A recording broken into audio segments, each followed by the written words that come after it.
날 다스리소서. 예배합니다. 찬양합니다.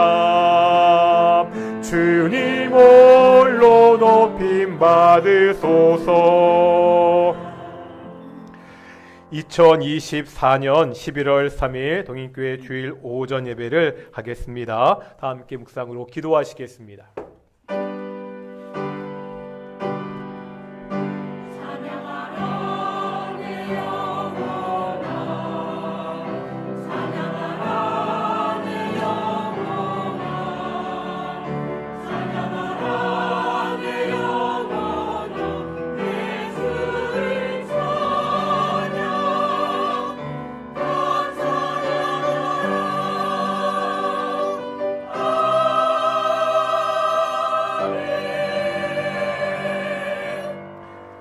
사도신경으로 우리의 신앙을 고백하겠습니다. 나는 전능하신 아버지 하나님 천지의 창조주를 믿습니다.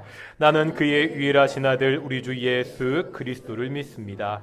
그는 성령으로 잉태되어 동정녀 마리아에게서 나시고 본디오 빌라도에게 고난을 받아 십자가에 못 박혀 죽으시고 장사된 지 사흘 만에 죽은 자 가운데서 다시 살아나셨으며 하늘에 오르시어 전능하신 아버지 하나님 우편에 앉아 계시다가 거기로부터 살아있는 자와 죽은 자를 심판하러 오십니다. 나는 성령을 믿으며 거룩한 공교회와 성도의 교제와 죄를 용서받는 것과 몸의 부활과 영생을 믿습니다. 아멘. 찬송가 33장 함께 찬양하시겠습니다.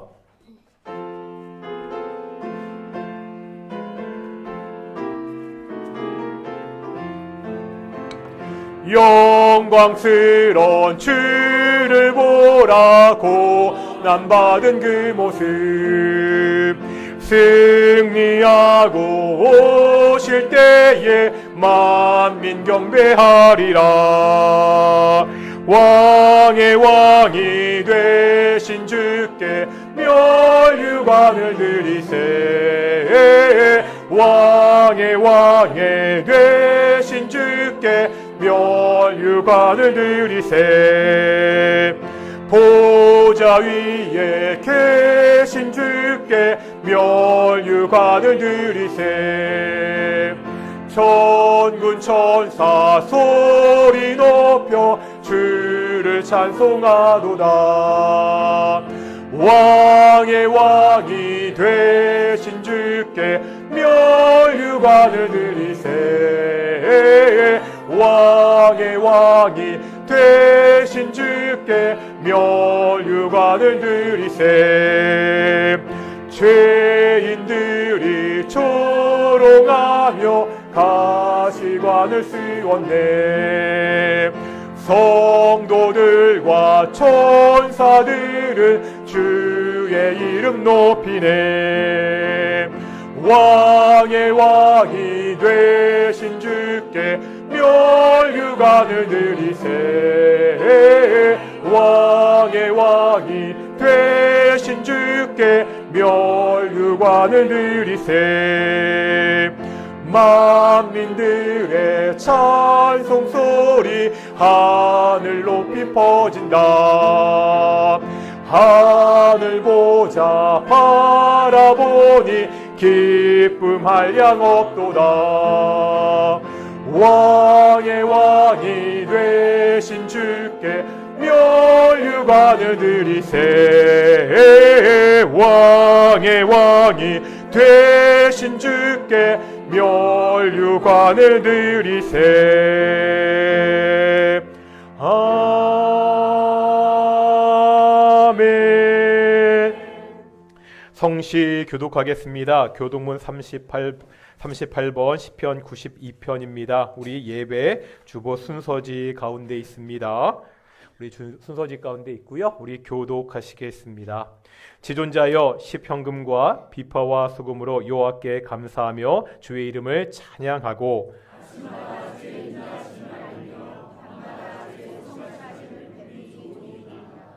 여호와여 주께서 행하신 일로 나를 기쁘게 하셨으니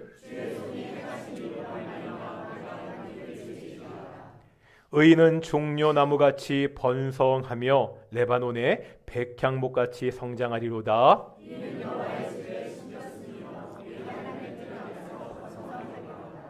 그는 늙어도 여전히 겨실하며 진액이 풍족하고 빛이 청정하니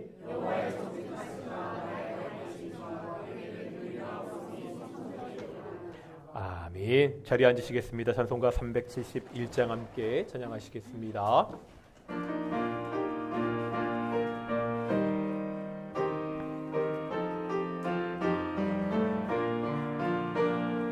구주여 광풍이 불어 큰 물결이 일어나 온 하늘이 어둠에 쌓여 피할 곳을 모르니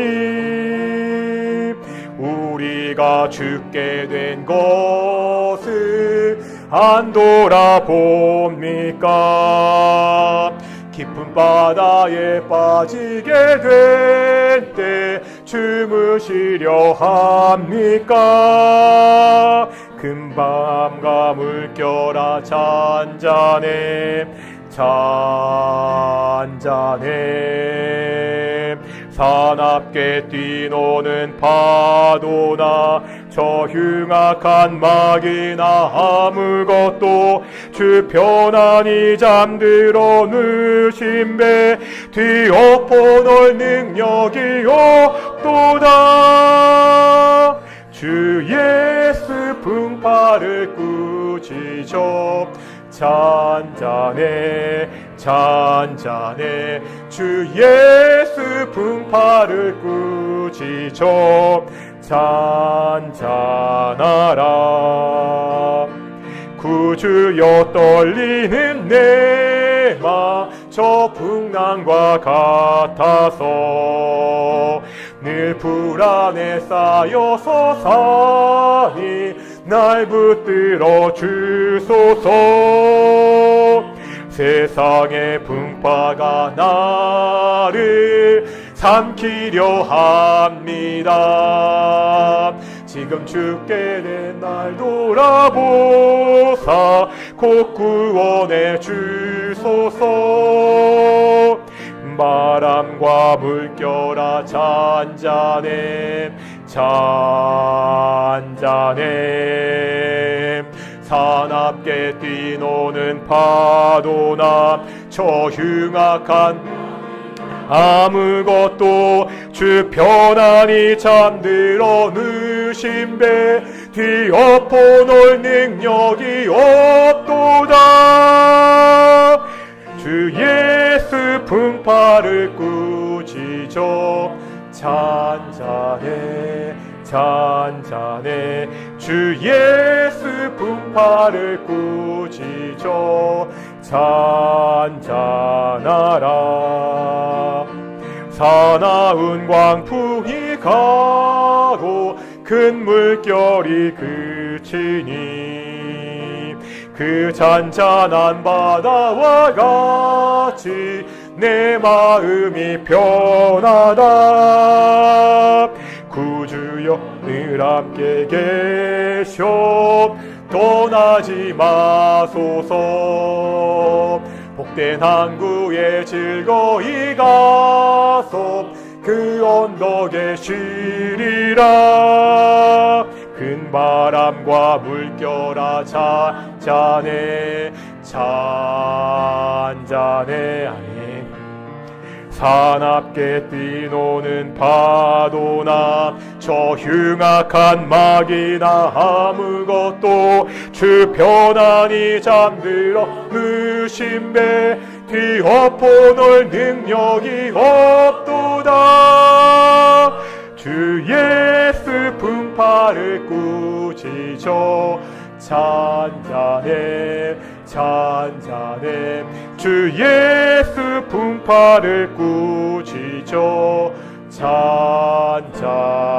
잔잔하라. 예배를 위해서 노유학 장로님 기도하시겠습니다.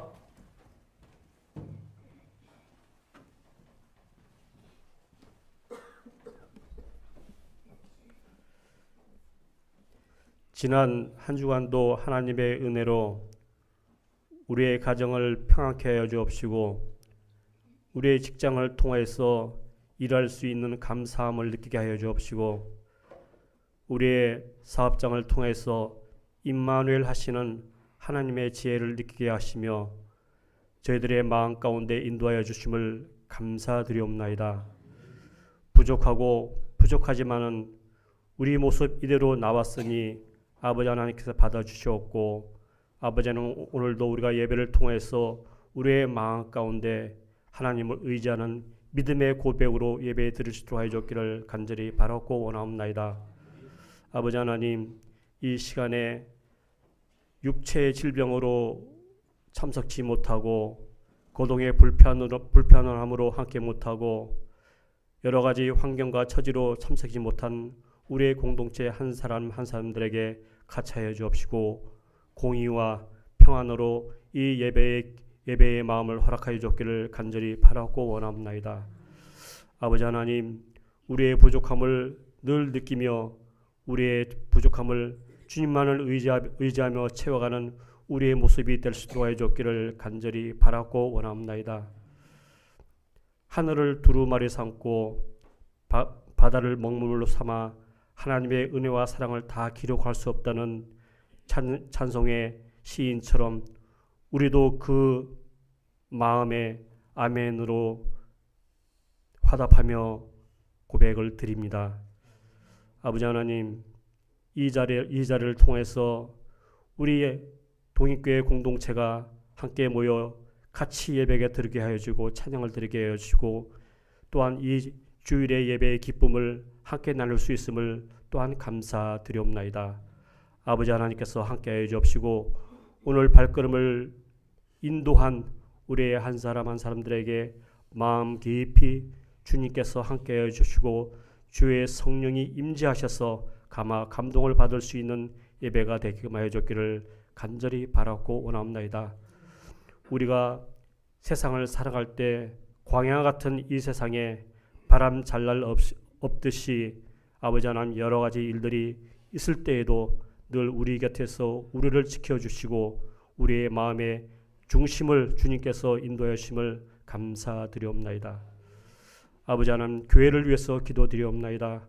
아버지 하나님께서 오래전 반세기 전에 이 주의 성전을 주셨고 이 터전 위에 또한 하나님의 말씀을 가지고 아버지 하나님 사명을 감당하기 위해 이 터전 위에 세운 이 교회를 주님 인도해 줬기를 간절히 바라고 원합나이다. 한 걸음 한 걸음 달려가가는 저희들의 모습을 지켜봐 주시고 또한 믿음의 역사로 사랑의 수고로 하늘나라의 소망을 가지고 우리의 믿음의 선배들이 지켜온 이 터전 위에 또한 저희들이 아름답게 예배를 주의 성전을 가꾸고 또한 내적으로는 우리의 공동체가 하나님의 말씀을 잘 배우며 믿음의 장성한 분량으로 성장해 나가는 저희 교회가 되게 하여 주옵기를 간절히 바라고 원합니다. 밖으로는 아버지 하나님 이 지역 사회에 또한 믿지 않은 자들에게 아버지 하나님의 구원의 손길이 될 수 있도록 하여 주옵시고 따뜻한 온길이 될 수 있는 주의 교회가 될 수 있도록 하여 주옵기를 간절히 바라고 원합니다. 우리의 젊은 세대들에게 하나님께서 인도하여 주옵시고 아버지 하나님 말씀으로 배우고 말씀을 알기에 힘쓰는 그러한 과정을 통해서 더욱더 하나님을 알아가는 그 지식이 배가 되게 하여 주옵시고 하나님을 아는 그 모습과 믿음이 하나가 되는 참된 믿음으로 성장해 나갈 수 있도록 해줬기를 간절히 바라고 원합니다. 각 기관들 하나님 있습니다. 우리 주일학교부터 작년부에 이르기까지 하나님께서 함께해 주옵시고 그 기관들의 각각 처지와 환경을 기억하여 주옵시고 하나님의 섭리와 역사가 그 환경에 맞게끔 하나하나 주님께서 같이 해줬기를 간절히 바라고 원합니다. 특별히 우리 재직회와 선교기관의 기관들을 통해서 하나님께서 주시는 그 사명을 작은 일에도 충성할 수 있는 저희들의 모습으로 우리가 선을 이루어 나갈 수 있도록 하여 줬기를 또한 간절히 바라고 원하옵나이다. 아버지 하나님, 이 교회를 이끌어가는 주의 종을 위해서 기도드리옵나이다. 늘 하나님의 말씀을 연구하며 그 연구한 말씀을 아버지 하나님 저희 공동체들에게 어떻게 하면은 알고 쉽게 전파할 수 있는지를 연구하고 있습니다. 하나님께서 지혜를 주시고 하나님께서 지혜의 명철을 통하여서 하나님의 말씀을 온전히 깨달으며 또한 그의 가르침이 온전히 하나님의 말씀이 우리 공동체에 영향을 끼칠 수 있도록 하여 주기를 간절히 바라옵고 원합나이다. 또한 건강으로 늘 인도하여 주옵시고 가정의 평안을 통하여서 하나님이 이끌어가는 가정으로 인도하여 주기를 간절히 바라옵고 원합나이다. 오늘도 아버지 하나님 이 예배를 주관하여 주옵시고 하나님의 온전한 뜻이 이루어지는 주의 성령이 임재하시는 그러한 예배가 될 수 있도록 도와주기를 간절히 바라옵고 원합나이다. 아버지 하나님 늘 우리 곁에서 우리를 지켜주시는 예수님의 이름으로 감사하며 기도드립니다. 아멘.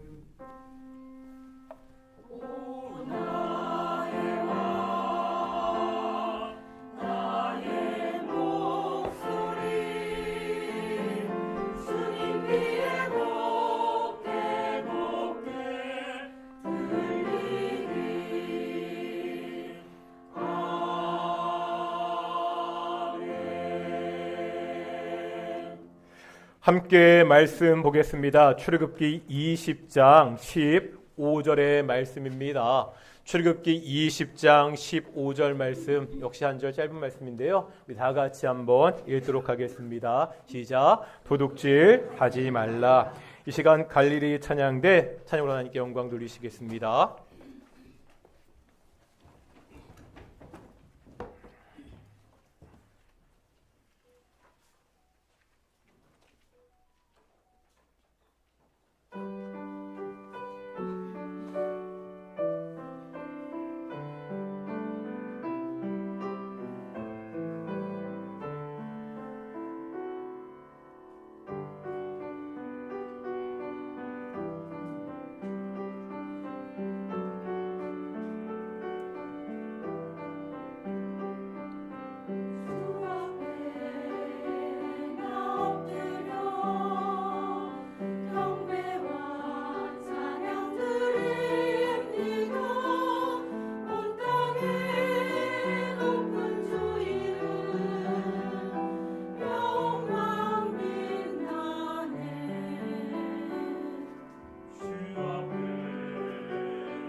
아멘. 오늘도 찬양 정말로 감사드립니다.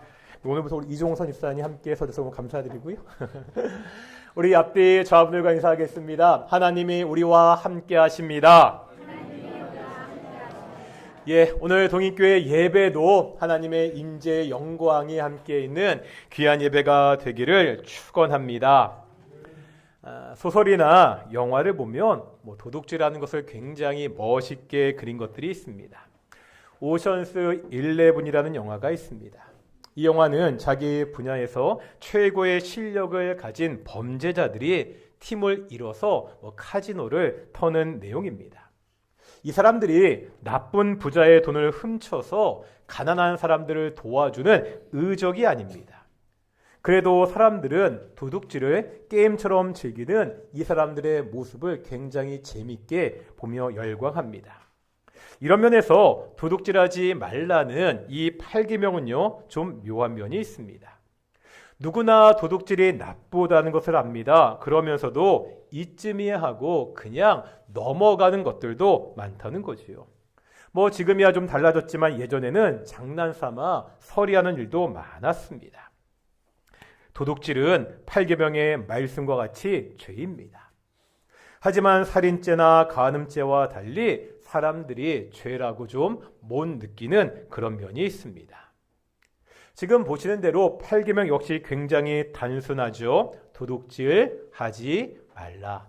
이 말씀을 히브리어로 보면 딱 두 단어로 이루어졌습니다. 그래서 8계명을 이해하는 것은 별 어려움이 없어 보입니다. 도둑질하면 누구나 쉽게 어떠한 잘못인지 떠오를 수 있기 때문입니다.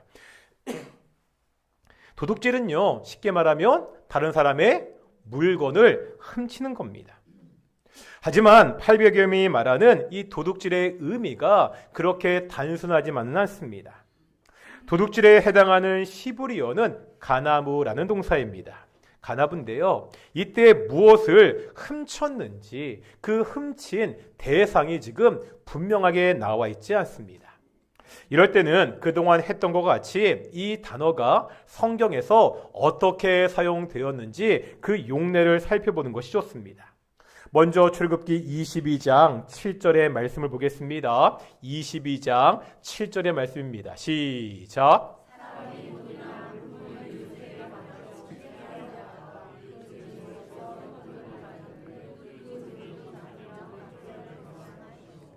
어렵지 않죠? 그냥 일반적인 의미로 사용하는 도둑질이 나옵니다. 뭐지요? 돈이나 물품을 몰래 훔치는 것입니다.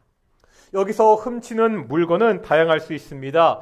금이나 은이나 돈이 될 수도 있고요. 소나 양 같은 가축이 될 수도 있습니다. 그런데 조금 다른 도둑질도 있습니다. 이제 21장 16절입니다. 21장 16절 읽겠습니다. 시작.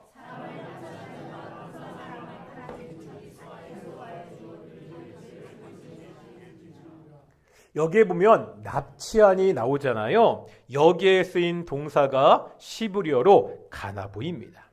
다시 말하면 도둑질의 대상은 물건뿐만이 아니라 사람을 훔치는 것, 유괴나 인신매매 역시 도둑질입니다. 성경은요, 사람을 도둑질하는 범죄를 아주 엄격하게 처벌하고 있습니다.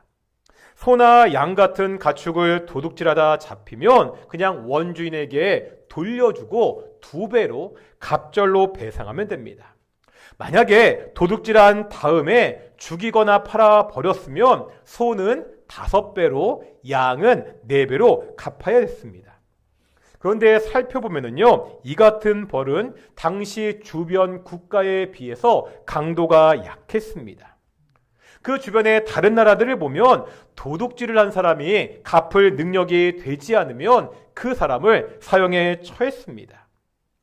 이런 사람들에 비해서 성경은 그 처벌의 강도가 약하다는 거지요. 왜입니까? 물건 때문에 사람을 해치는 형벌을 하지 않는다는 거예요. 물건보다는 사람의 생명이 더 중요하기 때문입니다. 사람의 생명을 중요하게 생각합니다. 그렇기 때문에 동시에 성경에서 유괴나 인신매매와 같이 사람에 대한 범죄는 그 처벌이 물건을 훔쳤을 때와 다르다는 거예요. 다시 한번 조금 전에 봤던 21장 16절 보실까요? 여기에 보면 납치한 사람, 사람을 유괴한 사람, 그 사람에 대한 형벌이 뭐죠? 반드시 죽일지라 사형입니다. 이것은 살인자와 같은 똑같은 벌이라는 거예요.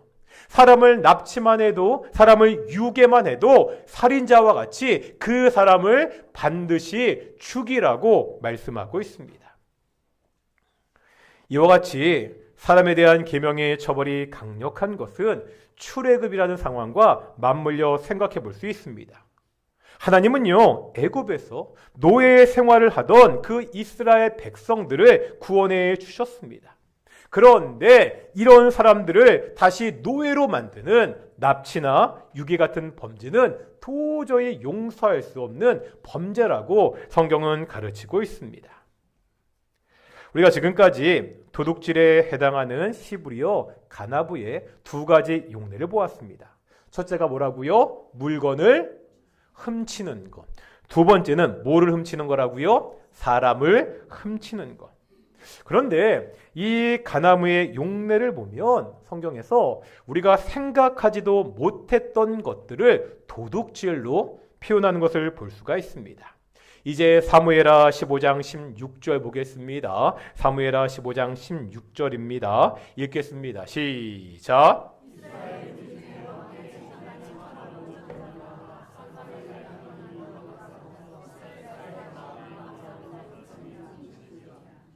혹시 이게 어떤 상황인지 아십니까? 다윗의 아들 압살롬이요, 왕궁으로 들어가는 문 앞에 있습니다. 거기서 재판을 받으러 오는 사람들에게 굉장히 친절하게 잘 대해주고 있습니다. 왕에게 어떠한 판결, 재판을 받으러 온 사람들은요, 뭔가 억울한 일이 있어서 온 사람들입니다. 지금 압살롬이 이 사람들의 말을 다 듣고 그 사람들의 편을 들어줬다고 말씀하고 있습니다. 이런 압살롬의 모습은 이스라엘 백성들의 마음을 사로잡았습니다. 그런데 지금 15장 16절에 보니까 이것을 어떻게 표현하고 있죠?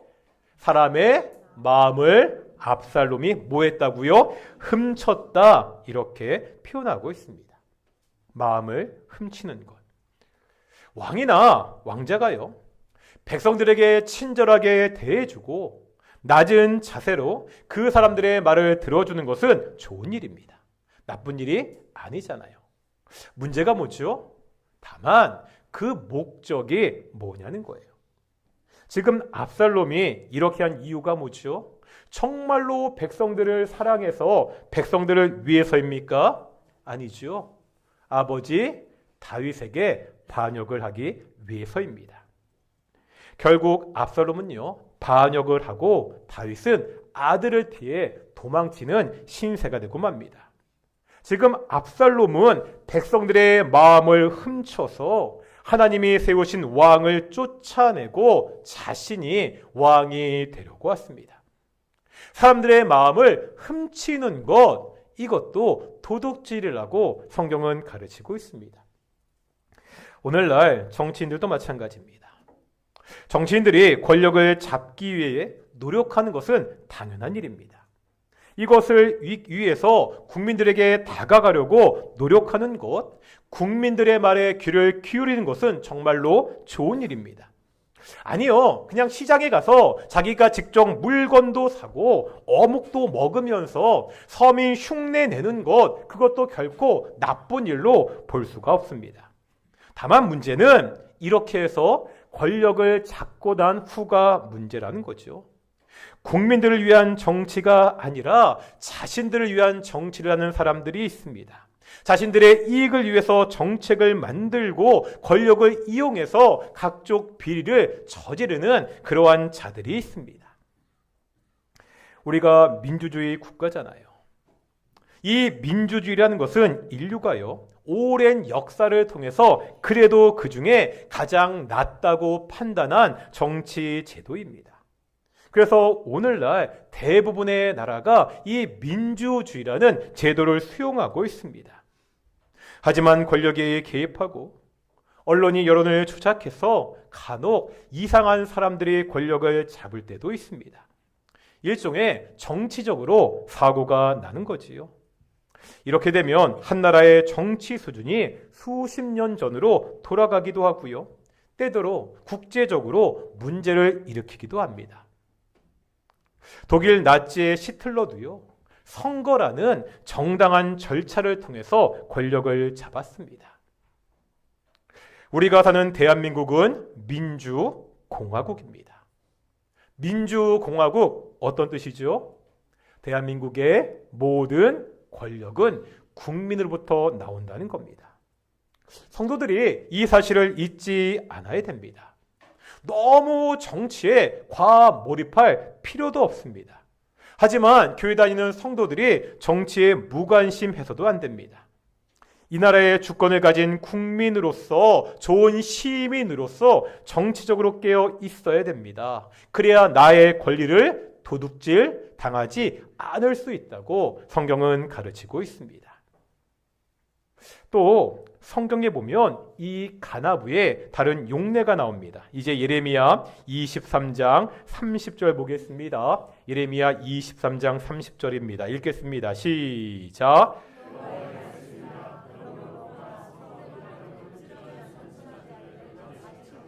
아멘.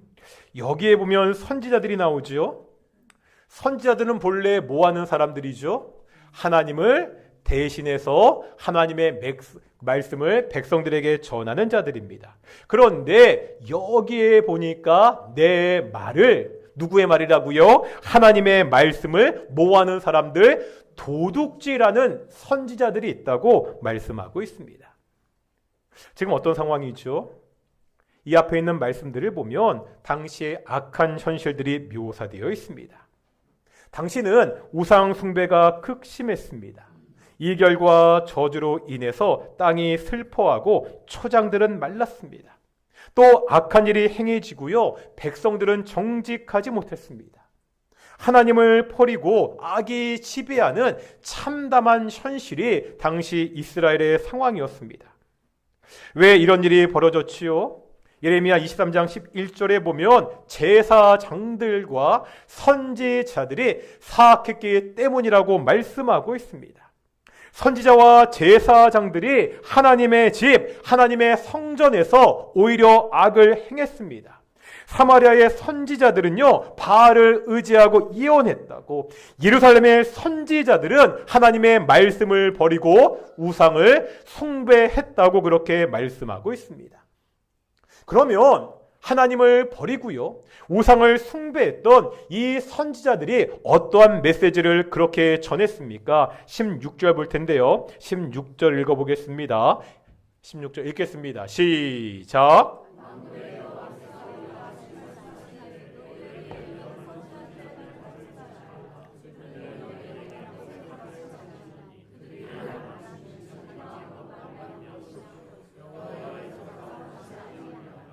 무슨 말이죠?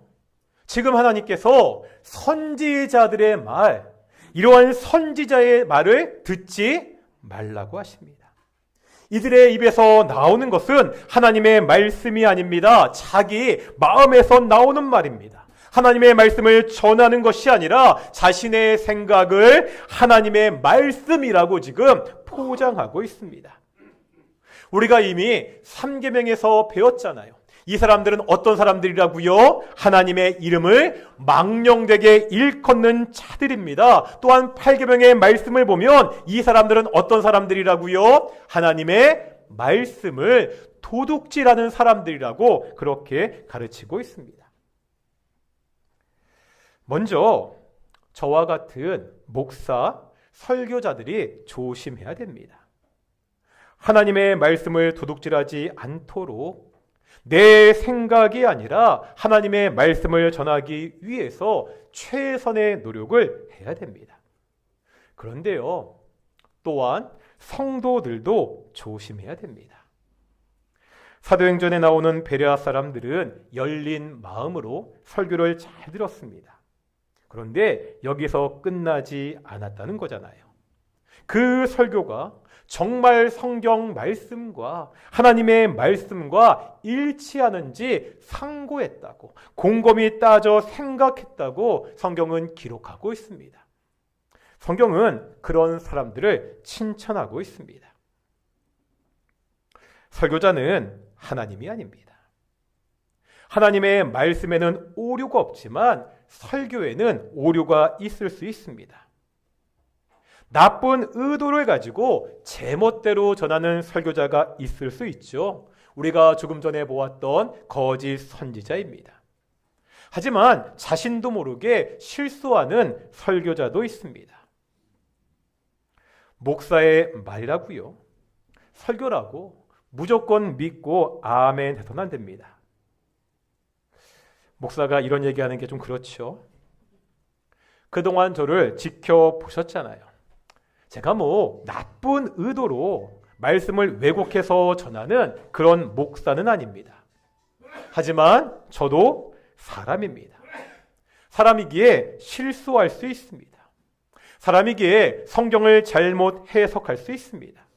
설교 시간에 저도 잘못된 말씀을 가르칠 수 있다는 거예요. 성경은 진리이지만 제가 전하는 말씀에는 오류가 있을 수 있습니다. 그래서 성도들이 깨어 있어야 됩니다. 사랑하는 동인교회 성도들이 말씀을 공부하셔야 됩니다. 선포된 설교가 정말 하나님의 말씀과 성경과 일치하는지 확인할 수 있도록 우리 스스로가 말씀을 공부할 수 있어야 됩니다. 그래야 이 거룩한 설교 시간에 하나님의 말씀을 도둑질 당하지 않을 수 있다는 거예요. 사랑하는 동인의 성도들이 깨어서 정치적으로나 신앙적으로나 도둑질 당하지 않는 그러한 성도들이 되시기를 축원합니다. 그러면 8계명을 따라 도둑질하지 않는 삶을 살려면 어떻게 해야 됩니까? 정말로 살기가 막막해서 도둑질하는 사람들도 있습니다. 이 사람들에 대한 이야기는 뒤에 보겠습니다. 먼저 무엇보다도 우리가 일에 대한 생각을 바꿔야 됩니다. 땀 흘려 일을 하지 않고 도둑질로, 사기로 쉽게 돈을 벌려고 하는 사람들이 있습니다. 이런 사람들은 정말 땀 흘려 일하는 것을 하찮게 봅니다. 남을 속이고 도둑질해서라도 돈을 버는 것이 더 낫다고 생각합니다. 우리가 4계명 안식일 계명을 하면서 말씀드렸습니다. 우리가 노동하는 것, 우리가 땀 흘려 일을 하는 것은 단순히 심판의 결과가 아닙니다. 사람이 범죄하기 이전에 이미 하나님께서 일하는 것, 땅을 경작하라고 노동하는 것을 하나님의 뜻을 이루는 도구로 주셨습니다. 사람은 하나님이 주신 이 땅에서 정말 성실하게 일해야 됩니다. 이것이 우리가 하나님의 뜻을 이루는 방법입니다. 도둑질을 하지 않기 위해서 어떠한 일이든 그것이 가치가 있는 일이라고 생각하고 최선을 다해서 사는 모습이 우리에게 필요합니다. 이제 두 번째로 자족하는 마음이 있어야 됩니다. 제가 한 인터넷 게시판에서 보통의 삶을 무시하는 한국사회라는 글을 봤습니다. 보통의 삶을 무시하는 한국사회. 최근 10년간 입원이 필요한 10대, 20대 우울증 환자가 많이 들었습니다. 뭘 말하냐면 한국 사회가요, 지금 어리고 이 젊은 사람들이 살기가 참으로 빡빡한 사회가 되었다는 말입니다. 그러면 왜 이렇게 빡빡하냐? 이렇게 말합니다. 보통의 삶을 망한 삶으로 보기 때문입니다. 이런 겁니다. 한번 취직을 예를 들어 보겠습니다. 대기업 정규직은 전체 노동 인구 중에 10%도 되지 않습니다. 나머지 국민의 90%는 비정규직이나 중소기업에 다니고 있습니다. 그런데 이렇게 다니는 것이 대부분의 사람들의 노동의 모습인데 이런 것을 성공적으로 취업을 못한 것으로 평가한다는 거예요. 대학 입시도 마찬가지입니다. 흔히 말하는 명문대학에 가는 사람들의 비율은 굉장히 적습니다. 그런데도 명문대학에 가지 못하면 스스로 입시에 실패했다고 느끼는 사람들이 이 땅에는 많이 있다는 거예요. 또 주변에서 그렇게 말하는 사람들이 있다는 거예요. 보통을 살고 있는데 그 보통을 보통으로 보지 않고 망한 것으로 보는 사람들이 이 사회에는 많다는 겁니다. 지금 내가 사는 모습이 그냥 대부분의 사람들이 살아가는 평범한 보통의 모습인데 그것을 인정하지 못하고 나는 실패했다, 너는 망했다 그렇게 말하는 사회라는 거예요. 그러다 보니까 젊은 사람들이 스트레스가 쌓이고 우울증이 생기게 된다는 거죠. 이 글에서는 보통의 삶을 당당하게 살라고 말합니다. 결코 실패한 인생이 아니라고 이야기합니다. 성경이 말하는, 바울이 말하고 있는 자족하는 삶입니다. 범사에 감사하는 삶을 살라고 성경은 가르치고 있습니다. 그런데 우리가 이렇게 정말 성실하고 자족하면서 살기 위해서 필요한 것이 있습니다. 개인의 노력도 중요하지만 이 사회도 바뀌어야 됩니다. 성실하고 자족하며 사는 그 사람들이 부유하게 살지는 못할지라도 불편함이 없이 살 수 있도록 만들어야 됩니다. 현재 우리나라의 모습을 보면 정규직과 비정규직의 임금 차이가 너무 많습니다. 대기업과 중소기업의 임금과 대우의 차이도 많이 있습니다. 정말 열심히 일하는데 그 일에 대한 정당한 대가를 받지 못하는 사람들도 많이 있습니다. 집값도 너무 비싸잖아요. 서울 같은 대도시에서 평범한 월급장이가 자기 월급을 저축해서 이제 집을 사는 것은 꿈도 못 꾸는 일이 되었습니다. 그러니 젊은 사람들이 성실하게 일해서 돈을 버는 것보다 쉽게 돈을 벌 수 있는 방법을 찾게 됩니다. 코인이나 주식으로 크게 돈을 벌려다 자신의 재산을 날리는 경우도 많이 생깁니다. 젊은 사람들에게 왜 결혼도 하지 않고 아이도 낳지 않느냐고 그렇게 비난하는 소리가 사회에 많습니다. 우리가 단순히 이렇게 비난만 해서는 안 됩니다.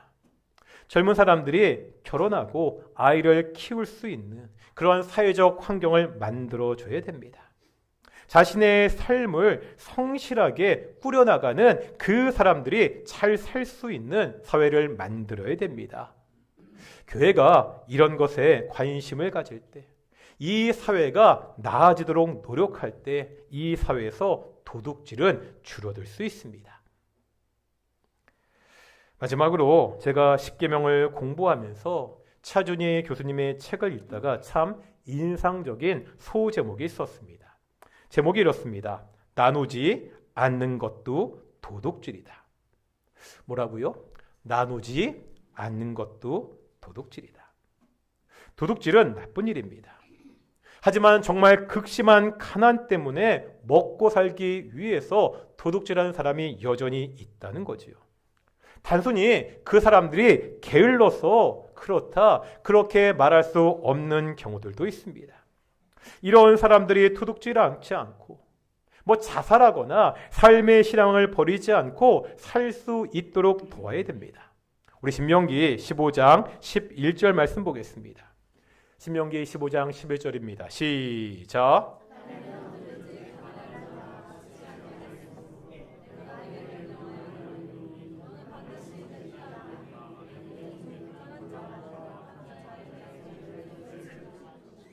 아멘. 뭐라 말씀하시죠? 악한 이 세상에는 가난한 자들이 그치지 않을 것이라고, 항상 있을 것이라고 말씀하고 있습니다. 우리가 이 사람들에게 손을 내밀어 도와줘야 됩니다.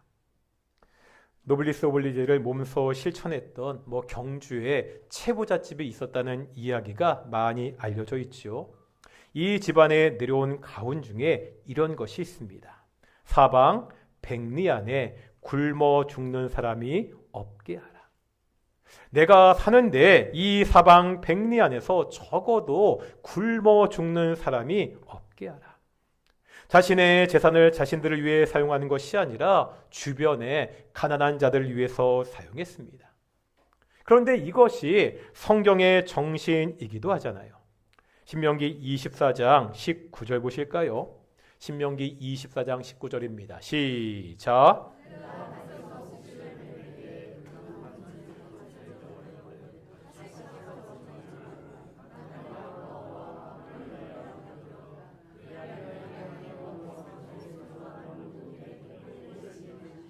아멘.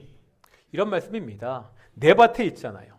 내 밭에 있는 곡물은 본래 누구 거예요? 다 내 것입니다. 그런데 혹시 잊고 온 곡식단이 있으면 어떡하라고요? 그냥 남겨두라고 하십니다.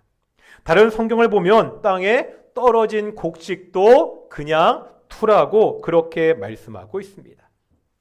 땅이 없고 일할 것이 없는 가난한 사람들을 위해서입니다. 그런데 이때요, 이 남겨두라는 말을 좀 더 살펴볼 필요가 있습니다. 민경구 교수님이 쓴 태초에 인권이 있었다라는 책이 있습니다. 이 책에 보면 여기 나오는 남겨두라는 이 용어를 시브리 문법을 가지고 다시 설명합니다. 그러니까 복잡하니까 문법 설명을 하지 않고요. 이것이요, 문법을 정확히 해석해 보면 소유격이 된다는 거예요. 그래서 남겨두라는 번역보다 누구의 소유가 된다, 이렇게 번역하는 것이 적절하다고 이야기합니다. 그래서 우리 똑같은 구절을 우리 세 번역으로 보실 텐데요. 세 번역으로 한번 읽어보겠습니다. 시작.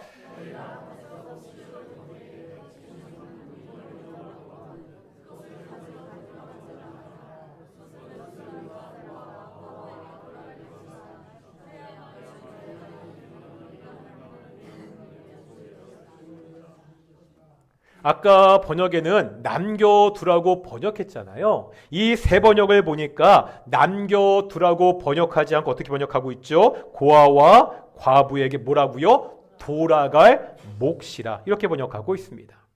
다시 말하면 남겨진 곡식단은 내 것이 아니라는 거예요. 가난한 자들의 것이라는 겁니다. 우리가 어려운 사람을 돕는 것은 단순히 인도적인 차원에서 내 마음의 자비가 풍부해서 그 사람들에게 베푸는 것이 아니라는 거예요. 이 성경의 말씀을 그대로 적용해 보면 내가 베풀지 않으면 그건 뭐가 되는 거예요? 그들의 몫을 도둑질하는 것이 된다고 그렇게 가르치고 있습니다. 내 것을 다 내 것으로 여기지 말고 가난한 사람들의 것으로 여길 수 있어야 됩니다. 이 말이요, 내 소유를 다 구제하는데 사용해라, 이런 말이 아닙니다. 하나님의 특별한 관심은 이 땅에 약하고 가난한 사람들에게 있습니다. 그렇다면 하나님의 자녀인 우리들의 관심도 아버지의 관심을 따라 역시 이 땅에 약하고 가난한 사람들에게 있어야 됩니다. 이럴 때 이 땅에 가난한 사람은 있어도 가난으로 도둑질하는 사람은 없어질 수 있다는 거예요. 말씀을 뵙겠습니다. 어떻게 우리가 도둑질하는 자가 되지 않을 수 있죠? 어떻게 이 사회를 도둑질하지 않는 사회로 만들 수 있습니까? 먼저 우리가 성실하고 자족하는 마음으로 살아가야 됩니다. 매일같이 성실하고 자족하는 마음으로 살아가는 동인의 성도들이 되시기를 축원합니다. 또한 정치적인 권리를, 하나님의 말씀을 도둑질하지 않도록 항상 깨어있는 성도가 되시기를 축원합니다.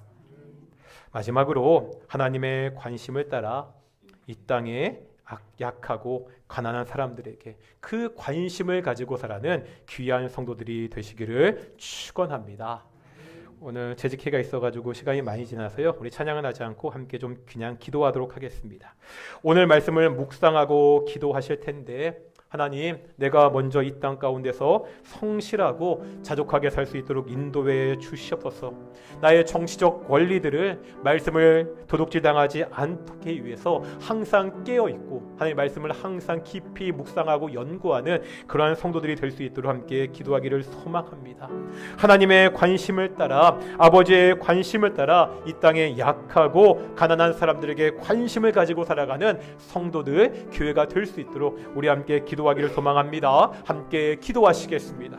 거룩하고 존귀하신 아버지 하나님, 오늘도 우리의 10계명 8계명의 말씀을 보았습니다. 도둑질하지 말라는 이 계명을 가지고 이 계명이 우리에게 무엇을 요구하시는 그 요구하는 삶을 보았습니다. 하나님 아버지, 내가 그런 삶을 살지 않기 위해서 정말로 성실하게 살 수 있도록 인도하여 주시옵소서. 내게 맡겨진 일을 정말 최선을 다해서 성실하게 감당하는 귀한 성도가 되게 하여 주시옵시고, 또한 아버지 하나님, 자족하는 마음을 갖게 하여 주시옵소서. 남과 비교하며 사는 것이 아니라 아버지 하나님, 주께서 주신 것들을 범사에 감사하며 자족하는 삶을 살아가는 귀한 동인의 성도들이 될 수 있도록 인도하시고 주께서 함께하여 주시옵소서. 또한 간절히 기도합니다. 정말 우리가 깨어있는 성도가 되기를 소망합니다. 아버지 하나님, 우리의 정치적 권리를 빼앗기지 않기 위해서 깨어있는 성도가 될 수 있도록 인도하여 주시옵시고, 하나님 말씀을 빼앗기지 도둑질 맞지 않기 위해서 정말 깨어 말씀을 항상 묵상하고 연구하는 귀한 성도들이 될 수 있도록 인도하시고 주께서 축복하여 주시옵소서. 또한 아버지 하나님, 하나님 아버지의 관심을 따라, 하나님의 관심이, 우리 아버지의 관심이 땅에 약하고 가난한 자들에게 있는데 우리가 그 마음을 따라 이 땅에 약하고 가난한 자들에 대한 관심을 끝이지 않는 그런 귀한 성도들이 될 수 있도록 인도하여 주시옵소서. 우리 동인교회가 이 주변에 있는 그 힘들고 어려운 사람들을 돌보고 그들을 위해서 기도할 뿐만 아니라 그들을 물질적으로 도울 수 있는 그러한 교회 될 수 있도록, 이 땅 가운데 그리스도 예수의 그 사랑을 실천하는 귀한 교회가 될 수 있도록 인도하시고 주께서 축복하여 주시옵소서. 그런 말미암아 정말 이 동일교회와 주가 보시기에 합당한 교회, 칭찬받는 교회, 날마다 복만 삼도하는 교회가 될 수 있도록 인도하시고 주께서 함께하여 주시옵소서.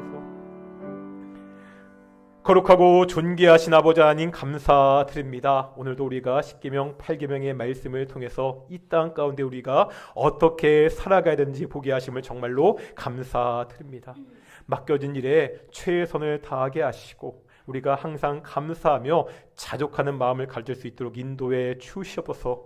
우리가 가진 것들을 빼앗기지 않도록, 우리의 정치적인 권리들과 하나님 말씀을 빼앗기지 않도록 항상 깨어있는, 말씀을 깊이 연구하고 묵상하는 성도들이 될 수 있도록 인도해 주시옵소서. 오직 우리의 아버지 하나님의 마음을 닮아 이 땅에 어렵고 힘들고 가난한 자들에게 관심을 가지는 성도, 그런 우리 동인교회가 될 수 있도록 주께서 인도해 주시옵소서. 감사드립니다. 이 모든 말씀 예수님의 이름으로 기도드렸습니다. 아멘. 찬송가 215장 하시겠습니다. 찬송가 215장 함께 찬양하시면 성금 봉헌하시겠습니다.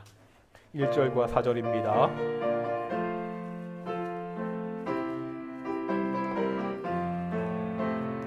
내 죄 속해 주신 주께 힘과 정성 다하니 나의 돈과 언행 심사 주를 위한 것일세. 내게 있는 모든 것을 주를 위해 바치리. 내게 있는 모든 것을 주를 위해 바치리. 신기하고 놀라워라 영광스런 왕의 왕. 나를 친구 삼아 주사 편히 쉬게 하시네. 주의 날개 보호 아래 영원 안식 얻겠네. 주의 날개 보호 아래 영원 안식 얻겠네.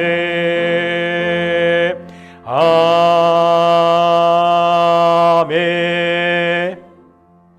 기도하겠습니다. 사랑과 은혜가 충만하신 아버지 하나님, 감사드립니다. 우리가 일주일 동안 정말 성실하게 살아가다가 오직 하나님의 은혜를 쫓아 이 주일날 하나님의 전에 모여 함께 예배케 하심을 정말로 감사드립니다. 하나님, 우리가 살아가는 것, 내가 먹고 사는 이 모든 것들 다 하나님이 주신 것, 하나님이 공급하신 것을 우리가 믿고 고백하고 있습니다. 이 신앙의 고백을 가지고 우리가 작은 예물을 주의 전에 바쳤습니다. 때마다 이 예물이 쓰일 때마다 오직 하나님의 영광이 드러날 수 있도록 인도해 주시옵소서.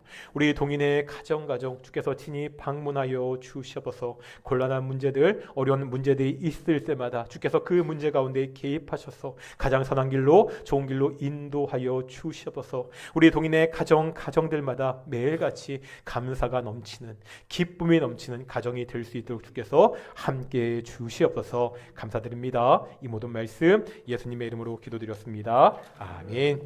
다시 한번 인사하겠습니다. 하나님이 우리와 함께 하십니다.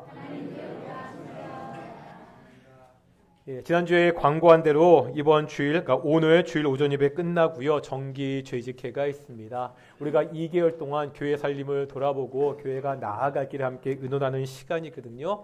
우리가 교회의 재정을 점검하는 것, 우리 재직의 가장 중요한 직무 중에 하나입니다. 물론 저를 믿고 재정부를 믿어서 그냥 믿고 맡기시는 거 아시는데요. 그래도 저희가 2개월에 한 번씩 우리 교회 재정을 보고하고 하는 것들 꼭 한번 점검해 주셨으면 좋겠고요. 정기 재직회 많이 참여해 주셨으면 좋겠습니다. 우리 각 성교회는 2025년도 임원을 다음 주 성교별 목장 예배가 있으니까 다음 주는 아니고 11월까지 꼭 선출해 주셨으면 좋겠고요. 우리 내년에 우리 주일학교 교사로 섬기실 우리 교사를 모집합니다. 우리 이한나 전도사님께 말씀해 주셨으면 좋겠습니다. 매주 수요일 시간마다 우리가 성경 통독을 위한 구약 여행으로 성경 구약의 말씀을 배우고 있습니다. 원래 제 개인적인 목표는 우리 연초에 이 구약 성경 공부를 시작하면서 뭐 길어야 1년, 짧으면 6, 7개월 정도에서 그냥 크게 공부하려고 했는데요. 막상 함께 공부하다 보니까 이 구약 성경의 말씀들을 이렇게 자세하게 구절구절 공부하는 경우가 많이 없는 것 같아서 이제 한 절반도 못 나온 것 같습니다. 우리가 구약 성경의 말씀들이 익숙하지 않은 말씀들이 굉장히 많은데 그 말씀들을 우리가 차례차례 하나하나 공부하는 시간이니까 많은 성도들이 나와서 함께 공부하셨으면 좋겠습니다. 자리에서 일어나시겠습니다. 찬송가 54장입니다. 찬송가 54장 함께 찬양하시겠습니다.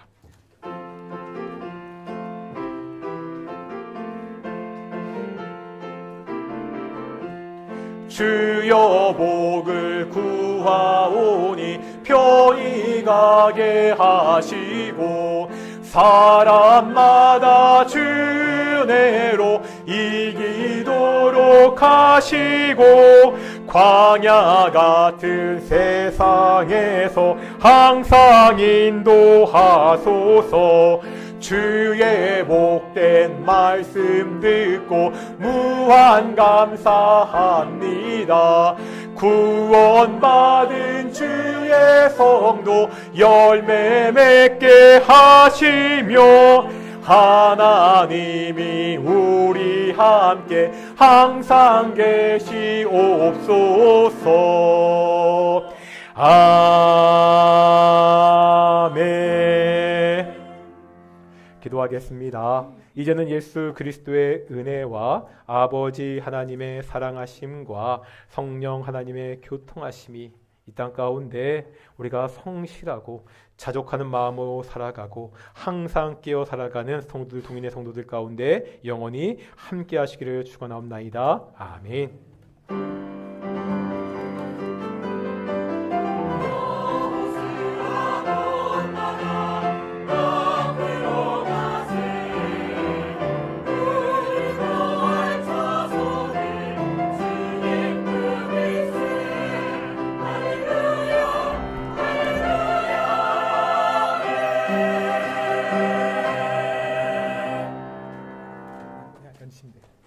우리 바로 재직회 시작하겠습니다. 우리 재직들은